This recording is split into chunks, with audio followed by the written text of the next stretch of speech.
Welcome back. So, how do you really hit a mainstream home run in fiction? Well, again, it would be easy to focus on what people do wrong. Most fiction is cranked out for the sake of money. It's quick, dumb escapism for the masses. The really memorable shit is what transcends any piece of writing. Why are things finally remembered? Why? Well, for various reasons. Again, a lot of it is just personality, and whether you have what it takes to be weird or interesting enough to stand out. Shakespeare, for example, mainly compiled other people's work, although he always orchestrated it to appeal to very basic human conditions.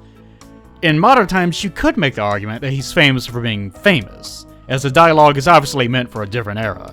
The spirit is still there, though. Grisham, King, and so on produce mass-market entertainment. You probably won't find them reaching into your soul and taking a part of you with them, I suppose.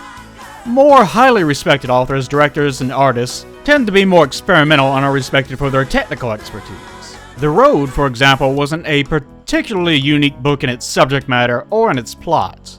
Cormac McCarthy won its accolades through the method of punctuated thoughts to convey the state of mind the characters were in, which draws the reader into the same state of mind. It was proficient on a technical level, and a success among its own industry. To use an art example, white on white doesn't convey deep emotions to most people. It's just a white block on a white canvas. But it's a legendary piece because it was a technical statement that art no longer had to be literal, and a message could be reduced to a more basic form. It was the beginning of graphic design itself. Again, it was a technically proficient success that mass markets, rightfully, may hate for seemingly being pretentious. Our aforementioned mass market successes, on the other hand, simply appeal to basic, easy-to-consume essentials. I will give the example of the Will Smith formula. When Will Smith set out on his movie career, he and his agent set out originally to bank on the scripts with a common formula. A movie with lots of special effects, a creature of some kind, and a love story. If you go deeper into the marketing, it of course gets even more specific. Hollywood is very aware of what trends best, what makes the most money, and what transitions the best into marketable goods. You may hate the machine-like efficiency of such an approach, but it works very often. So, if you want mainstream success, there is a formula. Love, action, and an evil monster for people to kill without any moral concerns, with a tidy bow on the end. I feel like comedies are an outlier to a lot of those rules. It's probably why they're often the least respected of any form of writing, but the rules can still apply. Now, that's mainstream formula. We've laid down our ground rules, have a basic writing process, and now have an idea of what formula makes for good marketing points. A lot of people stop here. They learn their own process, look at research, and determine how many dragons they need to put on the cover of their novel to get insufferable twats to buy their shitty high fantasy story. Because fuck! People love dragons! God, I hate dragons! However, is that enough for you? Personally, there's one more thing I feel ensures success beyond all of that. It applies to lots of stuff. I still try to use it, even outside of writing, and it served me well. That's also why I set out to make this video to begin with.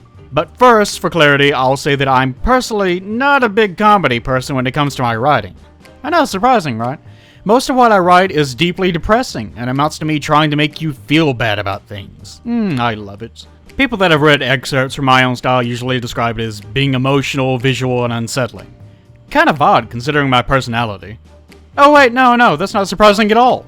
Anyway, point being, I like to do this thing, but just to be clear, while it can work in a comedy, that's not really its place. Since comedies are usually just things people watch so they can see a monkey fart near an open flame and then slap their meat clubs together and make honking noises at the screen.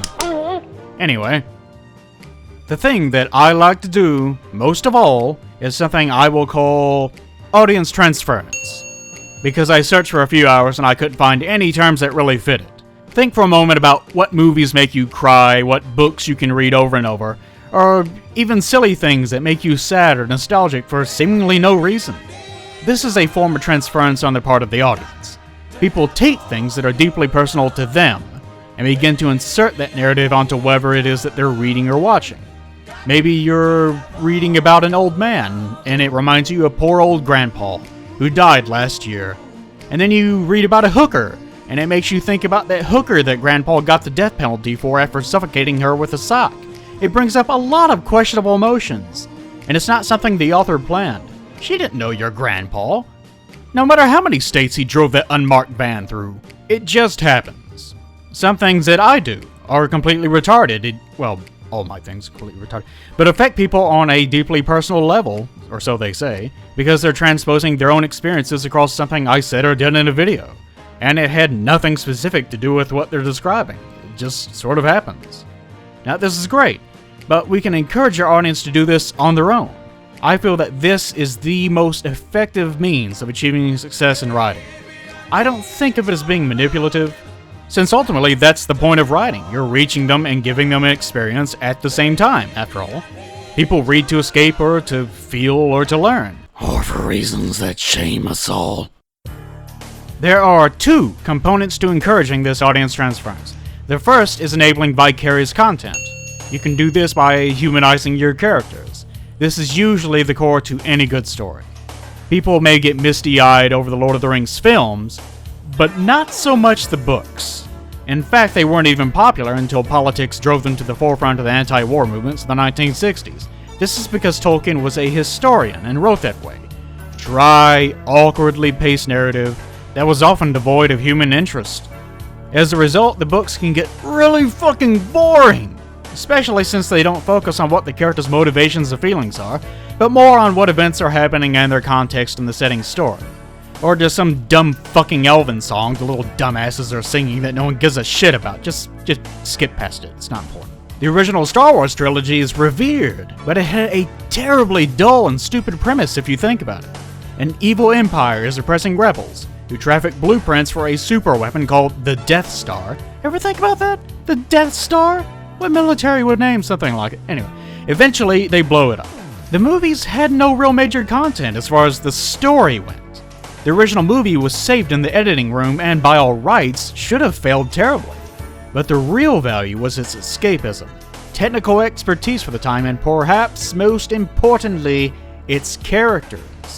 The second trilogy, in comparison, probably tries too hard to focus on the events, if they can be called such, and lacks any and all humanity as it turns out more and more special effects and convoluted exposition that leads nowhere.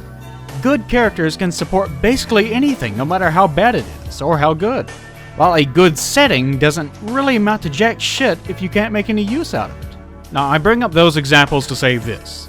Ultimately, humans are interested in things because of how they relate to them on a personal level, and liking the characters as people is one step towards achieving that. In a way, you become friends with the characters, and the more you relate to them, the more of a connection you develop with the story and circumstances around the characters. Even though they aren't real, they still behave as a real person would behave. Even though the situations are fictional, the human circumstances they're involved in happen every day, just without that level of detail. Just without the giant flaming eye with the intrinsically sinister stare. While humanizing the characters isn't essential, it does go a long way. Remember, the point is making a setting vicarious enough that the audience can insert themselves into it in some way. People enjoy Indiana Jones for being vicarious, escapist action dribble. No one gives a shit about the character, just the role. But even as the character, the audience can basically slip into and wear Jones as a vicarious person. In this way, they can develop the same sort of attachment. Even those god-awful Twilight books rely on the same idea, although I imagine Meyer had no clue she was even doing it. The main character has no personality, but is lavished with undeserved attention from a fantasy sex toy who also has no personality, which lets the 14-year-old girl reading the thing slip into the same role and project whatever traits that she wants onto her imaginary man candy. Either way, you've got vicarious entertainment that your audience can lose themselves in. This method of vicarious entertainment is step 1 in my master plan. Stay tuned for the third video, where I'll climax my full plot all over the place. We'll make quite the mess. But that's okay, we won't say anything and the janitor will find it later, and you know he doesn't care. Thus far, we've talked about the most basic writing process and the high notes of marketing. Now, we've started down the road of how to involve your audience in your story. The first stretch in that road was vicarious entertainment, either by making your characters relatable or turning them into figurative dolls and action figures. The final video will cover perhaps the most important aspect of all writing, the second part of pulling your audience into the story, and the final thrust into the wet hole of narrative direction. At last, we'll go full hilt into the plot, as it wraps itself close, seeking to entrap us into a lifetime of thematic support payments. Oh lord, that was nasty. Anyway, see you next time, and bring a raincoat.